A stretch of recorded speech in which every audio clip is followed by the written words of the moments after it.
2 weeks ago, sobra akong na-drain sa work. Pero ito yung work na pinagdasal ko kay Lord 6 years ago nung dumating ako dito sa Czech Republic. Kumbaga, ito yung dream job na gusto kong gawin dito. Siguro sa 6 years na hinintay ko yung work na to, hinanda mo na ako ni Lord. Ang tagal kong naghintay, di ba? Pero, na-burnout pa din ako. Affected na yung mental health ko, lagi na akong mainitin ang ulo, wala na akong pasensya, apektado na rin pati ang relationship ko.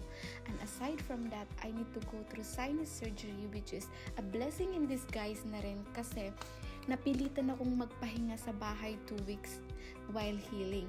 Walang work, and doon ko na-realize na mas masarap pala pag nasa bahay ka lang. Charot. At doon na rin ako lalong na-motivate na kailangan talaga nating mag-ipon kasi darating yung time na hindi na kaya ng katawan natin.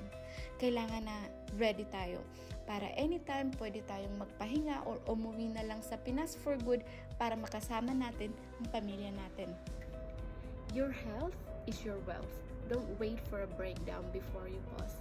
Habang malakas pa tayo, magsimula ng mag-ipon at mag-invest. At kung interesado ka, I have a link up in my bio for a free guide. Ciao!